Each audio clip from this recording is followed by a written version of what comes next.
It is championship night in Houston. A tournament filled with the unexpected, but two constants arrive here. UCONN's dominance and San Diego State's determination. The Aztecs come in having already taken out the #1 overall seed in the tournament and toppled Cinderella on the first win or lose buzzer beater of its kind in Final Four history. But there's one more mountain to climb. And Connecticut knows nothing but success on that mountain. 4-0 in championship games, no doubt of blue blood, and the road does indeed end here tonight, where either the Huskies or the Aztecs will be crowned national champions. With 3 seconds, Butler in the corner with 1 second. Hoists the jumper. It's good! Lamont Butler sends San Diego State to its first national championship. I'm just so happy that we're in this position and we got a chance to win a national championship. The UConn Huskies will play for a national championship, and our national title tilt is set. Welcome to College Game Day, live from the NCAA Men's Basketball Championship in Houston, covered by State Farm. Houston is ready for a championship game tonight. UConn comes in search of its 5th national championship. 3 of the previous 4 have come in the state of Texas, 1 before here in the city of Houston. San Diego State, meanwhile, with the opportunity to be the first 5 seed, odd as that may be, to win the national championship. San Diego State and UConn for a title tonight. Glad to have you with us on College Game Day. We'll take you right up to the coverage on CBS for the tip. Reese Davis, Jay Billis, Seth Greenberg, and LaFonso Ellis here. And the tournament's always a wild ride, but coming into this end, it seems fitting in some ways because of the things San Diego State's accomplished and UConn's dominance. Yeah, UConn has a feel of having reestablished that dominance. They were dominant early in the season, and then they lost 6 out of 8. And kind of dropped off the radar. They're still a top 25 team, but really established that dominance at the end of the year and then throughout the NCAA tournament. But for San Diego State, this is a first. And the level of excitement, you go back to when Michael Cage and Tony Gwynn were there back in the early to mid 80s, and Anthony Watson and Brandon Heath, Kawhi Leonard, Malachi Flynn. They've never had the chance to do this, and they're 40 minutes away from their first ever national championship. And I can't imagine the excitement that San Diego State fans are feeling. I feel like San Diego State has a little bit of that Jimmy Valvano 40 years ago, 1983 national championship team. I mean, remember that team now. They just barely beat Pepperdine, double overtime. Right? They barely won the championship game. Was it a pass or was it a shot? Their journey through that bracket was eerily similar to the one that the San Diego State team has gone on. Yet they found a way to win, because let's face it, coming into that game, no one thought, poor NC State. No one thought they had a shot. I guess they had a shot, yes. And so does San Diego State. No question about it. And I had the privilege in 1994 being a first, meaning a first number 8 seed to beat a #1 seed in NBA history. And as I think about San Diego State, has this journey been a number of firsts? The first out of the Mountain West to beat a #1 seed, the first to get to an Elite 8, a Final Four, now national championship game. If they would, they've already established history, but if they can win this, man, that would resonate for years. And then UConn could be 5 national championships. And just to think, they would have won at least 1 national championship in each decade since 1999. That's incredible. It is a remarkable piece of history if UConn can pull it off tonight. And they're already established as a blue blood, regardless of what happens. It's sort of funny that UConn is the prohibitive favorite. They're favored by 7 points most places right now. Pretty big favorite for a championship game in the NCAA tournament. Yet it was San Diego State that was the only team in the Final Four that was ranked in the preseason.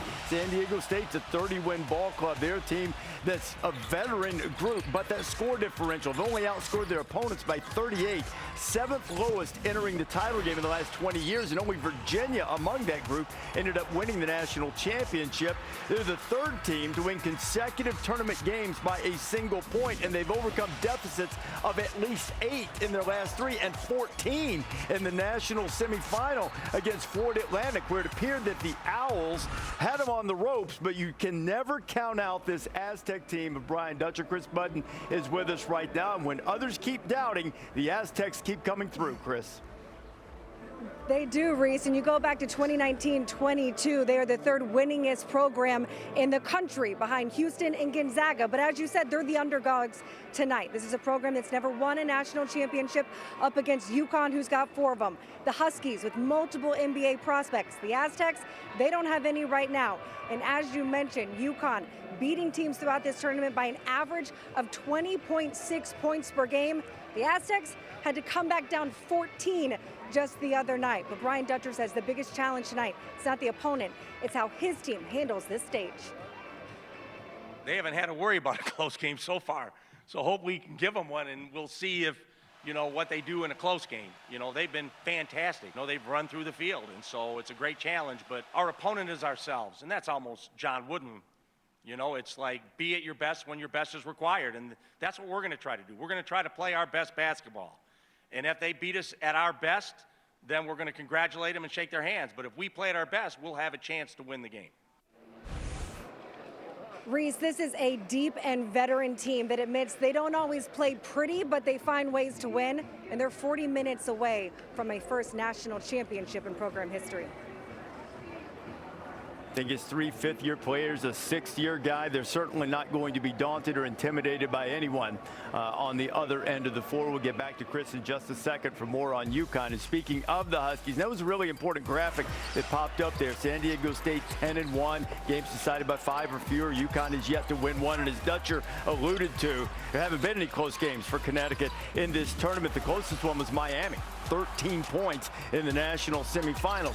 Everybody talks about San Diego State's defense, rightfully so, but UConn can really guard also, holding teams under 60 points per game. They allowed a shade over 40% from the floor. They've trailed for 47 seconds over the last 3 games. Adama Sanogo has been just spectacular, shooting nearly 70% from the floor and averaging 20 points per game on that nearly 70% shooting. So now back to Chris on Connecticut. The Huskies, it's not as if they're coming in here overconfident, thinking it's their birthright, but they certainly believe in the surge that they've been on through this tournament. Yeah, well, we met with Dan Hurley yesterday by noon. He had watched all 5 of San Diego State's games. What does he see? Well, he says it's like looking in the mirror. They're physical.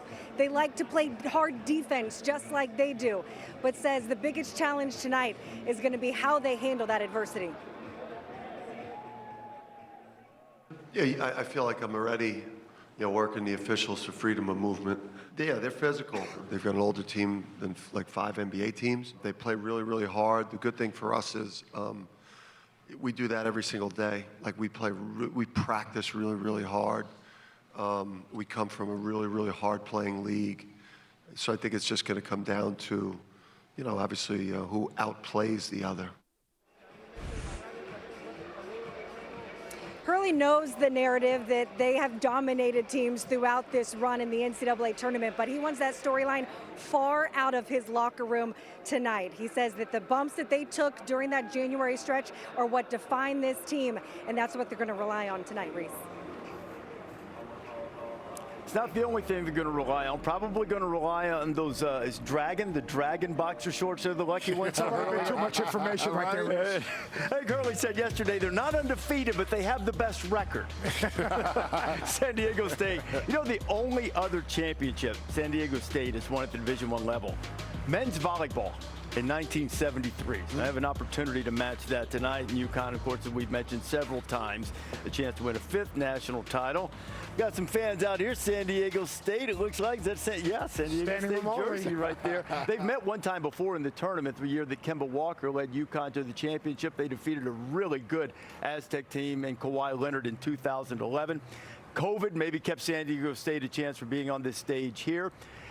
We've talked about the physical nature. The one thing that strikes me, though, is it feels like UConn can win either way, and San Diego State has to play it a little bit slower. Yeah, in a 7-game series, UConn would win that. They're, I think, the better team, but I think we all agree that that doesn't mean that San Diego State can't win in a 1-game scenario. But they have to take UConn out of transition and make them into a half-court team, and they've got to keep them in front. I mean, that's a hard offense to guard, UConn's, because of the amount of movement they get. They usually have started out with staggered screens on one side, then they get it to the other, go staggered, maybe something in the middle. The middle's open, and they get Sanogo rolling to the basket. They've got so many set plays they can go to. They're a really varied offense. But oftentimes in these games, it comes down to turnovers and offensive rebounds. And that's what San Diego State does really well. You know, if they take UConn out of transition, and if they find a way to get second shots, but the key matchup to me is Andre Jackson Jr. on Matt Bradley. Yep. I mean, I think he's got to guard him. That's what I'd do anyway. They can switch things. They'll have different guys on him. And even when he was on Isaiah Wong, got in foul trouble, he was out after the first 4 minutes. Then Naheem Aline came in there right. and did a great job. They've got a lot of answers. They're going to be a really difficult team to beat UConn. If you look at a profile of the teams that have beaten UConn, they look a lot like San Diego State. Now think about the teams. I mean, I know they had that group of games, 6 of 8 they lost. It was in COVID. Danny missed some practices. But if you look at the group of teams, Marquette, physical, extend their defense, pressure the basketball. Seton Hall, physical. St. John's, physical. Providence, physical.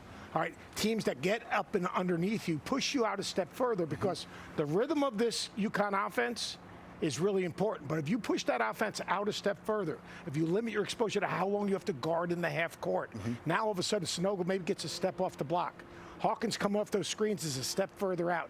Now you can extend those screens out. So the DNA of the teams that have had success against UConn look a lot like this San Diego State team. I agree with you, Seth. And a big key in this game for me for UConn is Tristan Newton. Tristan Newton has done a really nice job of managing the game so far throughout the NCAA tournament. Jay, you mentioned this a couple times the last couple days, but this is a UConn team that can turn it over a little bit. They had 15 turnovers in that last game, and I think easy points are going to determine whether San Diego State can win this game. And I count easy points as points off turnovers in transition, points on the offensive glass. I think those two areas and Tristan Newton's ability to be able to handle that pressure. He had three of those 15 turnovers in the last game. His ability to be able to handle that pressure for 40 minutes is going to be significant. Tramel's going to be underneath. Yes, he is. I'm really interested to see the three-point shooting because coming into the Final Four, opponents in the tournament have been shooting 17% from 3 against San Diego State. Florida Atlantic was much better, excellent in the first half, fell off a little in the second half, but shot about 40%. And the teams that struggled from 3 seemed to, even when they got clean looks, didn't feel like they did because San Diego State had put so much pressure on them that they were a little out of sync, a little out of rhythm, a little in a hurry. And we'll see if UConn can stay within itself tonight and knock down a few threes against this great San Diego State defense. A couple of other well wishes that we want to pass along here. Our friend Bob Knight was just released a few hours ago from the hospital. Bob had been battling some illness, and we're delighted to hear that that he's on his way back home in Bloomington. We checked in on him today and glad to hear that he's improved and on his way home. So our best out to the 3-time national championship winning coach at Indiana, Bob Knight, and hope he gets back to 100% full health very soon. The great Kim Mulkey with 4 national championships. What a performance by her entire team. UConn going for its 5th title. Its first came in their first Final Four appearance against heavily favored Duke, 77-74, a 9.5-point dog in that game. 2004, they had to rally in the semis, but this team was a 2C, rolled through and beat Georgia Tech to take their 2nd title. 2011 was the Kimba year. Turn away. Oh, that was a made basket in that game. There won a lot of them. But it was a championship game. They don't ask you to be the best team overall, just the best team in the building. UConn was then, and they were again in 2014, taking out Kentucky in a 60-54 game in Arlington. And now here they are, back in search of one more championship tonight against San Diego State. So UConn is trying to join Duke and Indiana with 5 championships, and that would trail only UCLA, Kentucky, and North Carolina. I read something, not going to say which website, it's ours. Somebody said, UConn is not a blue blood, not a traditional blue blood. Well, I guess if you want to go back to 1950 as Jay Williams joins us, maybe they're barely in the top 30 on the all-time wins list. The last quarter century, they're the bluest of bloods. I think that's kind of beyond dispute to me. I also feel like blue blood is more of a traditionalist thing to say, right? It's like what aerobics used to be, and now there's Zumba, right? So there's a new age style, I think. Look at me just busting out Zumba for you. Just went Zumba for you, exactly. JB's looking at me like, what the hell is Zumba? Quite revealing. But I just got to Peloton. I saw that team in '99. That was right before my freshman year. That was one of the most loaded UConn basketball teams I've ever seen, with Kevin Freeman, Khalid Al-Amin, Jake Bosco. You talk about Rip Hamilton on that team, and they've had sustained success over this period of time, and they're relevant. And I think right now, regardless of whether to call them a blue blood or not, they're one of the most relevant programs in the country, and relevancy is critical for a lot of these young recruits that are looking to be part of something bigger. In this generation, you talk about young recruits, in this generation, is there anyone bluer than these guys? Think about this. So during this time between 99 and today, they win today, Kansas has gotten 2 national championships. Kentucky has got 1 national championship. Duke and Carolina have 3 each. These guys will be getting their 5th. For today's young person, in this generation, people that have been watching basketball, they are the bluest of bloods in the most uncommon place ever. What Jim Calhoun has done is the greatest rebuild maybe besides what Scott Drew did at Baylor. When people say blue bloods, though, they're talking about like the long history of 50+ years and all that stuff. It's like nouveau riche versus Getty or the Vanderbilts or stuff like that. But when that's a lot better than Zumba. You upgrade. You're going to go back to Jane Fonda's aerobic workouts. Those are great workouts. You still have those videotapes, I'm sure. For different reasons. For different reasons, he said.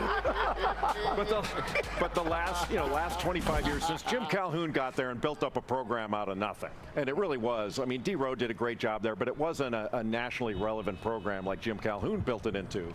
And so when you take away like Adolph Rupp's 4 championships, and John Wooden did all this stuff up to 1975. It was 64 to 75 that extended 12-year run.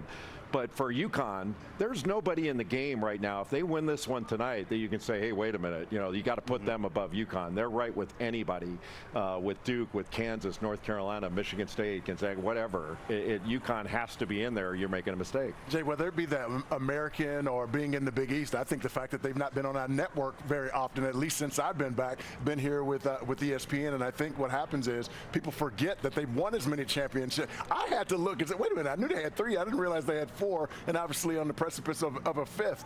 And I think it's that reason why we don't necessarily compare them with the greats, the North Carolinas, the Kansas, Kentucky, and all of those guys. If they win that tonight, now all of a sudden they're back on the forefront of everyone's mind as the best program possibly in all of college basketball. Well, if the old Big East had stayed together. Correct. So when the old Big East broke up, and then UConn goes to the American, some people thought they might wind up in the ACC, but it took a while to establish the new Big East, and now it's established. Yes. I mean, I think in basketball anyway, that's got to be it's got to be called Power 6. Yes. Without question. The American Conference sent that program back 10 years.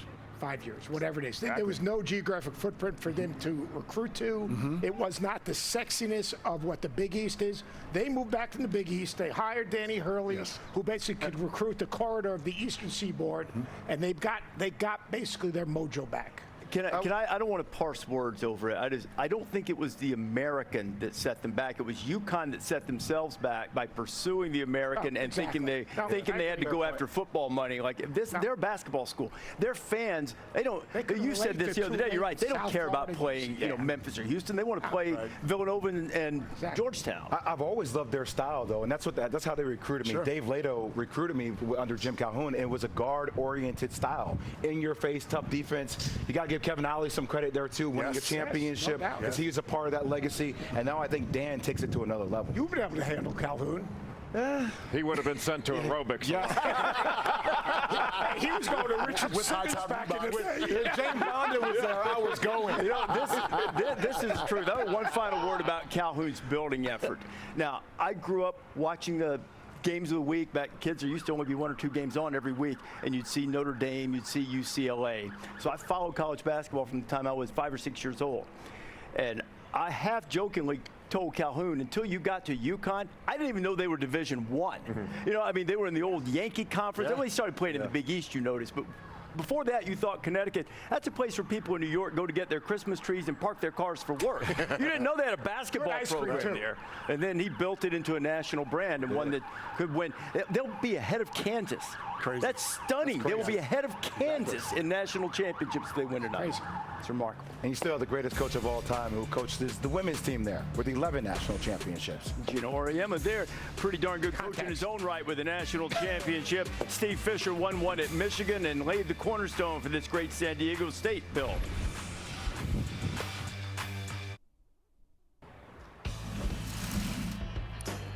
Championship night in Houston, back on College Game Day, about an hour and 21 minutes away from tip-off. San Diego State and UConn. Teams out on the floor starting to get loose. Look at the early part of pre-game drills in anticipation. The tip-off will come about 20 minutes after 9 o'clock Eastern time. UConn started the season 14-0, but then there was some illness. There was a little, not dysfunction, maybe finding roles a little bit, and they dumped 6 out of 8 from New Year's Eve until just before the end of January. The offense fell off, shooting went down, particularly from behind the arc.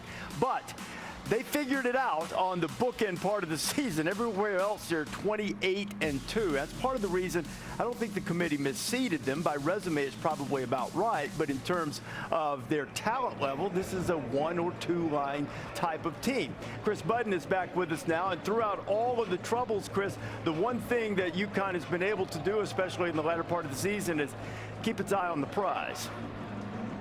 Absolutely, and it may be because of what Dan Hurley brought with them to UConn 4 years ago. It's one specific tradition. It is these large cardboard cutouts of trophies, and he made 4 of them to start the season. One was for the PK Invitational, one for the Big East regular season title, the Big East tournament title, and then of course the NCAA tournament title. And these things go with them everywhere. They're on the planes, they're in the locker rooms, they're even out here on the sidelines during their shoot around the other day. And as Dan Hurley says, sometimes it's just a reminder, it's not about me, it's about the we. Obviously, you need reminders in basketball. There's so many things, especially in today's game. Now you have NIL, you have the portal, you have these guys, obviously, and rightfully so, trying to get to the NBA. With the amount of money those guys are making as quickly as possible. You really got to turn from September through to when the season ends into the we season. As you know that the me season is coming very soon. It really hits you as soon as you've played your last game, where it goes from we to me. And Reese, I believe they call this manifesting. In order to have it happen, you have to see it to believe it. Maybe that they can trash the cardboard version if they pick up some actual hardware tonight. Certainly have a chance, Chris. Some insight there. So, look, the numbers got better, and there were some Jay talked earlier about excuses versus reasons. What changed for UConn from that 6 of 8 stretch to what we see now? I think a couple factors. One, COVID. Dan Hurley got COVID. He missed a game. He missed a week of practice. League play. There are no secrets in league. I mean, it's hard. They lost to Xavier twice. They lost to Providence on the road. They lost to good teams. That's what happened. Yeah. You know, it's harder to run the table in league play. But the most important thing is roles were clearly defined and roles were championed. And guys bought into playing to their strengths. Show people what you do well, as opposed to what you can't do. Mm-hmm. Andre Jackson became a guy that really you couldn't put in a box because you couldn't game plan for him. You know, Jordan Hawkins coming off screens. And probably the last thing is they started playing through Adamo Sanogo more. And the more they played through him, the easier it got for everyone else. Yes. When they started 14-0, they looked like the national champion at that time. And looked like, hey, who's going to beat these guys? And then went through that 6 of 8 slide. And at least in my experience, sometimes when a team rolls out like that and they see their own blood for the first time and they got punched over and over again, sometimes you're never really the same. And it doesn't mean you're not really good, top 25 and all that, but you might win 3, lose 1, lose 2 out of 3, whatever, the rest of the season and never be the same. And they fought back, and that says a lot about their athletic character as a team, that they fought back and continue to get better to where they're back to a dominant position at the end of the year. I was really impressed by that. And your point about the roles, I'm not a fan of the term bought in because this stuff's not for sale. But they accepted each other and accepted those roles and then thrived in them. And a role is not what you're capable. It's not all you're capable of. It's what you agree to do for the good of the team. Those guys are capable of more than these particular roles. And when we've seen somebody get in foul trouble, like Naheem Aline came in the other night and did an amazing job. I was really impressed with their athletic character to come back from that 6 of 8 slide and become a dominant team again. And Jay, I just bought into what you were saying. This is definitely for sale. I promise you. Yes, and I was just I see a compare and contrast. I thought during that time they were also getting off to really slow starts, and at the end of January, I believe it was, when they were playing Xavier at Gamble Pavilion, they were down as much as 17 in that game. Came out at half, and they closed that thing to 3 and gave themselves an opportunity to win. After that, they started trying to put teams away, and I thought that we saw that most recently with Gonzaga. Gonzaga had no shot. That game was over in the first 10 minutes of the game, so quicker starts has helped them as well. But isn't the we and me thing really interesting when you think about the dynamics of a team? And, you know, just in our team, like, there was no we on the top 10 shots. Did you notice that? There was no we involved. Our input wasn't needed. He basically said this Apparently is the last that show was of the me year. season before the last game. He said this is the last show of the year. This is about the single. Just give it. Me season Bring it started right early. You know, and what would really be true, what would be we season, is if I make sure that I don't mention the fact that you guys were out, you know, I don't know, jacking around with some coaches convention thing while I was here doing some work. You know? I'll tell you what I was impressed with overall. I was really impressed with that. You know, people look at Danny's sideline antics, and they really don't understand his relationship with his players. Like, he coaches, when he talks about your habits, he coaches those dudes really hard every day. I mean, every day. I mean, there's a standard, and he is unrelenting on that standard. And if they're not fulfilling that standard that day, all right, they're going to be out there for a while until they get it right.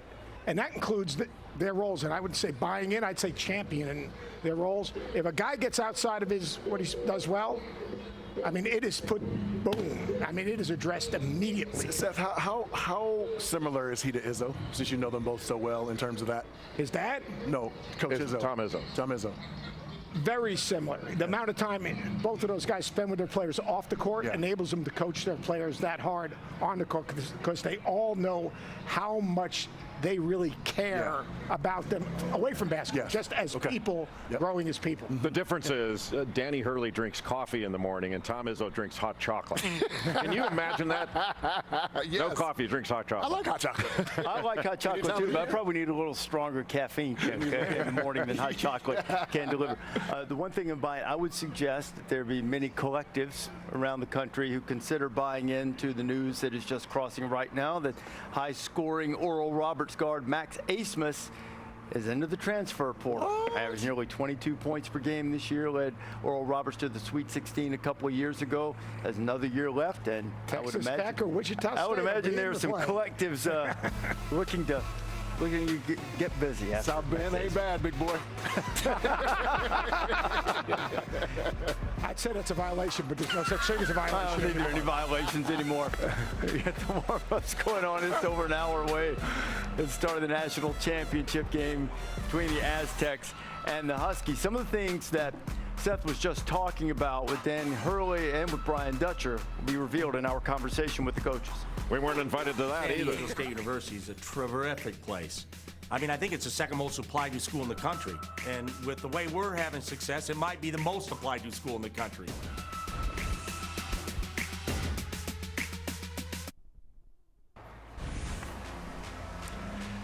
There's the hero for San Diego State from Saturday night, and he's etched his name in tournament lore forever. Lamont Butler of San Diego State in less than an hour. The Aztecs will have an opportunity to punctuate one of the great moments, the only win or lose buzzer beater in Final Four history. See if they can follow it up with a title. For the last few years, we've done a Final Four player draft, and we keep up with the number of points, rebounds, steals, assists, and blocks, and see whose team would do best. So as a reminder, these are the players chosen. A couple owls go by the wayside on Saturday night. It's got Team RD in a world of trouble and reaching out to the NIL collective people to up the ante for next year. And Manuel Berg is rolling on this thing, but Bill is within striking distance. Adama Sanogo makes you look very smart. Do you have the first overall pick?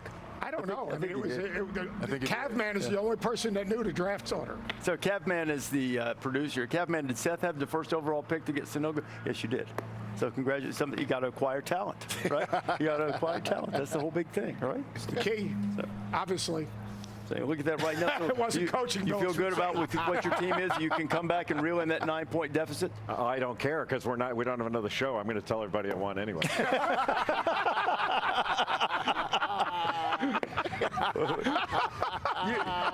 You and I, my friend, we can commiserate, and especially me. RD, at halftime, you said, "I think I've got 3 points." I had a player, the last guy selected in the draft, by the way, who didn't get in the game for a long time. He'd been playing a lot, and I was like, "Did I miss an injury? What happened? Do I have a guy who's not playing?" He scored some later. Jelly Walker. I know exactly. I know it. We do it dudes of the day over the course of the year. We'll do that again. And Seth took a Jelly Walker, and then UAB kept it double secret probation, top secret. He was hurt, wasn't going to play. Got a bagel that day. Largest spread in national championship games since the field expanded to at least 64, now 68, 1985. It's been sort of a mixed bag. This game tonight now a 7.5-point spread. Among the biggest spreads, the big favorites, only 3-3. Duke, Georgetown, Oklahoma all lost outright. Georgetown in that vintage game against Villanova and Danny the Miracles taking down Oklahoma in 1988. I expect UConn to win, but this would not rank among the biggest upsets in tournament history to me. Would it you, if they would have won tonight, if San Diego State wins? No. I mean, it would be an upset, but it wouldn't even approach like Villanova, Georgetown back in 1985. It wouldn't touch NC State beating Houston in '83. I mean, that was without a shot clock back in the day, and that's why those spreads, I'm sure, were a little bit lower than they would be now. And I don't know that UConn win over Duke was that big of an up. Both those teams were ridiculously good. It's just that Duke was so powerful. I think Duke had won 37 games going into that '99 final, and I think UConn had won like 35 or 36. That wasn't that big of an upset. Look, they beat the overall #1 seed in Alabama. They beat a team in Creighton that beat UConn. I mean, they play differently. We don't really understand who they are because we haven't seen them as much.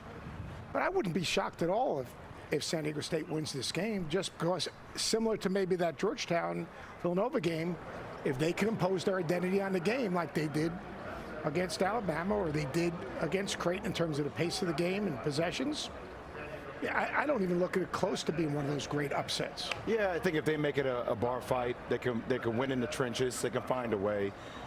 To me, it's the bigger story is what this means for San Diego. You know, they're the largest American city that has never won a Super Bowl, an NBA Finals, a Stanley Cup, or a World Series. Now think about that with the Padres. That's think an about RD that full-grown with the Chargers. You mean Tom Chambers? What, didn't he play when Clippers were in San Diego? San Diego Clippers. They were the old Buffalo Braves. Yeah. Ernie DiGregorio and Bob McAdoo, Randy Smith. Yeah, they were on the Buffalo side, but they had Bill Walton back, and remember they had the Clipper, the sailboat logo. Don Casey. Didn't go so well. Don Casey took on water, as it were, I guess. Would it be a big upset to you? It wouldn't. I mean, you're talking about a 5 seed against a 4 seed, so certainly not. And then when you consider the fact, remember, San Diego State was a preseason top 25 team, and so the fact that they're here is only surprising to me because at times they struggle offensively, but their defense is the 4th most efficient defense in the country, and they've had some huge wins and so many firsts in the Mountain West. I wouldn't see it that way. Only one that was ranked preseason, right? Yes. The Final Four teams. I just wonder if Matt Bradley's going to be aggressive the whole game. I mean, seeing him pick his spots. Like, I don't know why sometimes kids in college don't do this, JB. It's when there's one play that works, keep running the play. Andre Jackson on line 1. Probably because the coach is calling something else. Exactly. It's always the coach's Coach fault. wants to show their whole playbook. All season long, I sit beside you and watch games, and that's what you say all the time. All the time. Why do you not Keep do it again? Throw it to Fonz. Jay's a big guard. If I run a drop 1 because he's got a mismatch in that we scored, guess who's getting the ball back again? Yeah, exactly. Run until they stop it. You know There you go. Dumb coaches. They do that. The good ones do that. I'll tell you what, Danny Hurley will do it, and so will Coach Dutcher. Because Tristan Newton will have a mismatch out there. Okay, quickly, name a bad coach. No, I'm kidding. Seth Greenberg. No. ACC champion. Don't talk about my buddy like that. Two-time ACC Coach of the Year. And I was going to say this earlier. Coach of the Year, my bad. Going back, Yes. the one thing, too, during the conversation we had with Danny Hurley, I brought up something that he said at your breakfast about how you'd convinced him he wasn't going to win a game because winning so hard and all of that. He said, he's one of my mentors. Right there. So you're going to bask. I know you're not rooting for either side. You're going to bask in this tonight, I'm too. really proud of that team. Yeah. They're a really cool group of young guys that really, really have bought in. Poor Dan. Hey, you're my guy. You saved me many a times. Oh, man. It's the last show of the season. Can you tell? Keys to the championship game. Wouldn't be the last show of the season if we didn't get Cavman off time a little bit. But They just are so connected offensively. Get it going on the outside. They have great shooters out there. They're really physical. They're a big team, making sure that we can, we cut off those drives and not let them get points at the rim.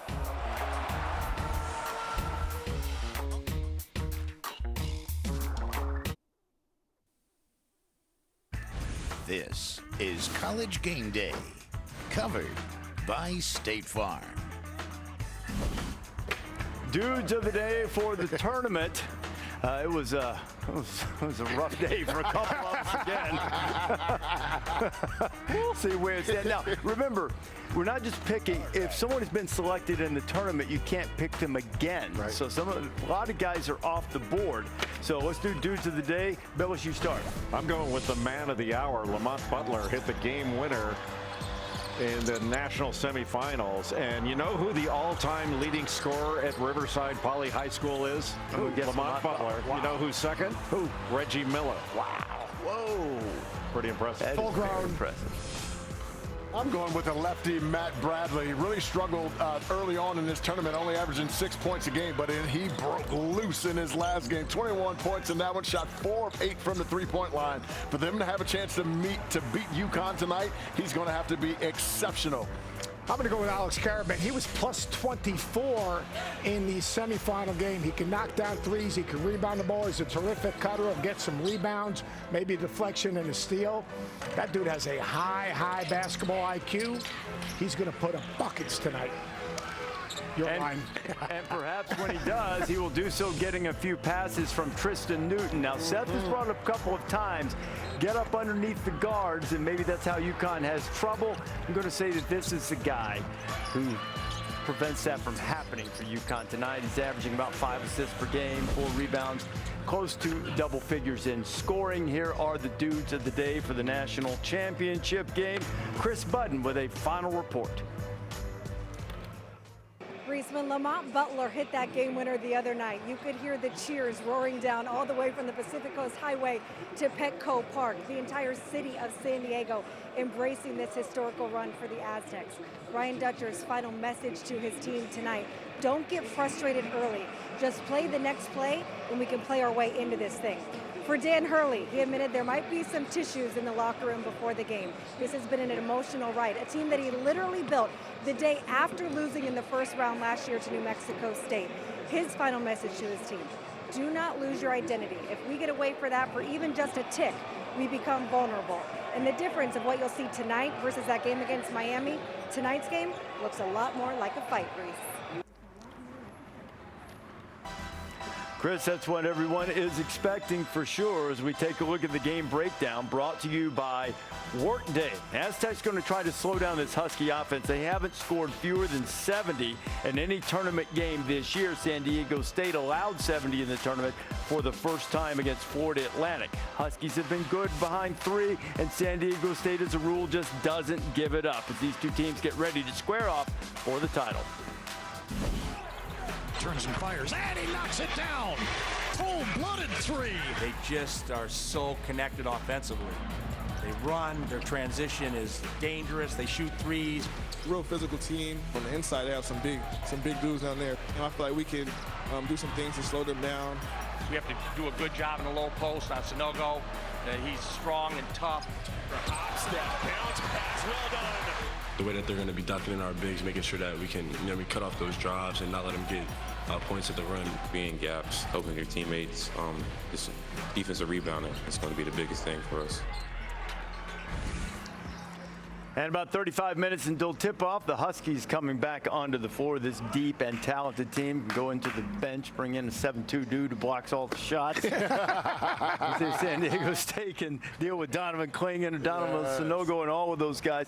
But if the Aztecs are going to pull the upset, what are the keys to a San Diego State win tonight? They've got to keep UConn out of transition and make them play in front of a set defense. And I think they've got to create some easy opportunities out of their defense. UConn turned that basketball over 14 times the other night. They've got to use them to get some easy ones. Second area of easy baskets. Now all of a sudden they're helping to the basketball. That backboard is open. They've got to get some on the offensive glass as well. Totally agree with you, Fonz. And that's the identity of San Diego State, their ability to pressure the ball. They're going to pick up the ball full court. And why do they pick the ball up in the backcourt? It's real simple. They want to work the ball handle so that all of a sudden, by the time they cross half court, now they limit their exposure in the half court to defend defensively. They put great pressure on the ball in the backcourt, trying to turn the ball handle. But the interesting thing, they're not forcing the ball sideline, they're not forcing the ball middle. They'd be playing between the ball and the basket. They're really connected. Trammell is a terrific on-ball defender. Off the ball, they're going to be in gaps, but they are together. Their ability to pressure the ball, push that offense out of step. Why do you want to push them out of step? Now that post entry is a step further. Maybe when Jordan Hawkins is coming off a stagger screen, it's a step further out. Their ability to push the offense out, and then their bigs can sit in a stance and guard, get deflections, and exactly what you said, Fonz, when they get deflections, they get steals, they can get out and play ahead of the defense. Their ability to pressure the ball is going to be the key in this game. And really, they're going to have to deal with Jordan Hawkins and Adama Sanogo. And when you look at Jordan Hawkins, he's not just a great shooter. He does a great job of using the whole floor. And he moves without the ball as well as anybody in the country. And you have to chase him around.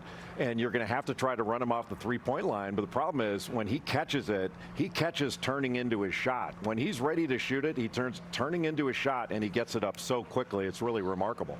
When you look at it from the other side, UConn's expected to win. To execute that expectation, what are the keys for the Huskies? I think they got to play through Adama Sanogo. I mean, he's been absolutely brilliant in this NCAA tournament. He's averaging 20 points a game, 10 rebounds. And Seth, I love the way that they don't straight post him all the time. He gets a lot of his stuff off screening away, and then he dives, and they do a really good job running misdirections for him to throw it inside to him as well. And he's been dominant so far.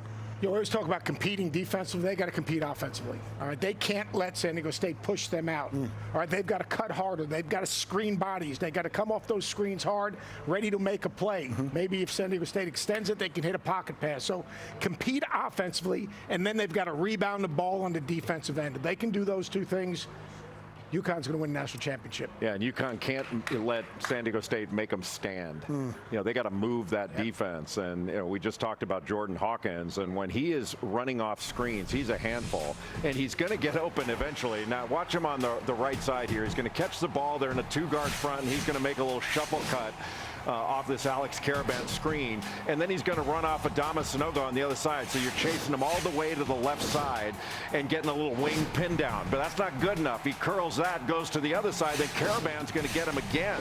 And when Caravan gets him, watch how quickly he sets his feet and gets that off. That is not bad defense. He just launched that thing, and he's shooting it so well. But look at Adama Sanogo here. UConn likes to start its offense a lot with a staggered screen. So there's a little staggered double, Sanogo up top. And then he's going to set a little, almost like a little brush screen, ball screen. Sometimes he sets it, sometimes he doesn't. But you still got to get around him. Then he's going to go another stagger on the other side. Then he'll turn after setting that, and now he's going to set a middle ball screen after the handoff action. When he sets this, he slips out of it. Doesn't he? It's almost like he ghosts it. Now all of a sudden you got shooters in the corners, and now Drew Timmy's 2-on-1. Does he stay with the corner man, or he's got to pick up the roll? If he picks up the roll, he was a little bit late. Then you've got a wide open shot in the corner. That offense is really well run, and it's really hard to guard. And it's different than most people. They don't just run ball screen offense side to side, roll, replace, side, ball screen. What they do is they move the ball, they move people, and they move Sanogo and Hawkins all over the floor. And you know, when you haven't played against that a lot, it is hard to prepare for 36 hours. It's going to wear you down after a while. You're going to get you navigate the first 2 screens, you're going to make a mistake, and they take advantage of that. And Jay, as soon as that big dude goes to help on one of those shooters, the slip is wide open. It's wide open. To an open middle. Yes. And Jordan Hawkins, who ended up playing pretty well the other night, had a bad bout with some calamari, apparently, that slowed him down, but maybe back to 100% full health and able to keep moving, as you're talking about, throughout without losing some stamina. And Sonogo able to eat after sundown while observing Ramadan, too. You know, he's admitted that at times his stamina has been impacted at the end of games anyway, like in the Gonzaga game, for example. So we'll see if everybody's up to speed, full health. I imagine they are. Dick Vitale with his instant analysis on the title game. Hey guys, when I look at this matchup on paper, it looks like it's an absolute mismatch. When you look at Connecticut, what they've done, dominating all their opponents, holding them under 40% shooting, beating everybody by double digits. On the other side, you look at a team, San Diego State. They came from 14 down, showing poise, never panicked. They able to stay in that game and then won it with a dramatic shot by Lamont Butler at the end. That buzzer beater, unbelievable. Do they have enough left? They're going to have to defend and defend big time. This is really an outstanding Connecticut team, offensively and defensively. They've won 3 national titles in Texas, and my VBDI tells me, my Vital ball dormant self tells me they're not going to be denied the 4th one in Texas. Connecticut is just too good, too talented. They really do it on both sides of the floor, offensively and defensively, and there'll be a big celebration in Storrs, Connecticut. And you know what? Apparently they are preparing for just that celebration in Storrs, Connecticut right now as the watch party is underway. The home of the UConn Huskies are hoping to see their team bring home the national championship tonight. Danny Hurley and the Huskies getting ready to go out and take on San Diego State. We will make some picks. Anybody going to step up and pick the Aztecs, or will it be poor old San Diego State just happy to be here?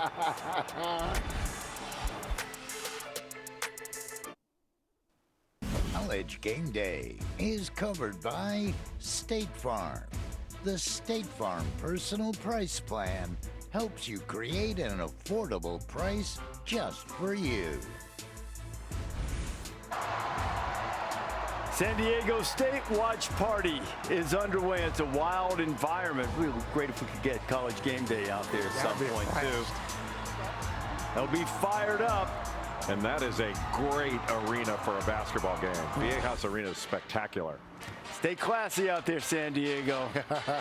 Don't look at the prompter, Reese. What is this prompter you speak of? The game picks record you see for the season. One more pick to go in this season, the national championship Reese is going to be upset, but don't we still have an objection that Bill doesn't pick the toughest game every week? Right. I mean, the toughest game every week is the game. He goes, well, I'm calling the game. I can't. Not always. It's not always the toughest game. There was a guy in my ear that told me to give Bill a hard time. Probably guy. With all that work I do on those games, I think I'd have an advantage. He's doing it out of the benevolence and kindness of his heart, trying to make it fair. UConn going for its 5th national championship tonight. If they get it, that would tie Duke and Indiana. It would be one more than Kansas. The Huskies are already in that ethereal realm of blue buds. But over the last 50 years, which is really the amount of time the tournament had to build some sort of history, only one team has gone to the Final Four for the first time and cut down the nets. That was UConn in 1999. San Diego State is in the Final Four for the first time, and the Aztecs have been a perennial winner. But tonight, an opportunity to elevate their status as a winner into the status as a champion. To win a national championship for me and this team would mean everything. This is something that we can live on and look back on for the rest of our lives, something I'd never imagined. If you come to school here at UConn, you'll be able to reach all of your basketball dreams and all your basketball goals. Growing up, watching title games, that's what you dream of, you playing in this game. It would mean everything. That's the goal that we set out at the beginning of the year, and it's right in our hands to do it, and I feel like we can. Look, it's really been different. UConn has not trailed very much. See the percentage of time they've been behind. It adds up to about 13% of the time in the whole tournament. And a grand total in the second half of 55 seconds. They've counted all the way to 55 seconds. And that's all they trailed.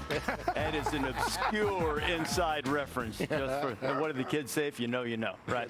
So now, UConn, San Diego State. Who's going to win the national championship? UConn's winning this game because of their great balance and elite defense to go with an incredible offense. And I said early on, the last 4 national champions have had a perimeter player that was projected to go in the first round of the NBA draft that particular year. That guy's Jordan Hawkins. UConn wins. You know, San Diego State has a great defense also. They do. And we talk about identity in the art of the upset, owning the tempo and rhythm of game. Yes. And you got to be old to win a national championship. Very true. And I really like San Diego State, but I love UConn. Buttering up, get them ready, and then pull the rug out. UConn is a very, like you said, Fran, they're a complete basketball team. And to me, you've watched them grow as the season went along and deal with the adversity. They are poised and ready for this moment. There are some championship teams that are who they are throughout the tournament. You know, that their best is every game. UConn has gotten better throughout the tournament. And there are some teams that continue to get better, and if they played another game after that, they'd probably continue to improve. I think UConn wins the game. They just have too many answers. Yeah. You know, they got the answers inside. They have it on the perimeter. But what all of us have said, I guess, Seth, Fonz, me, and when Reese got off his high horse, as long as they don't turn it over. Yeah. That's the one thing that I think could be a problem, is if they cough the ball up. But I don't anticipate that happening.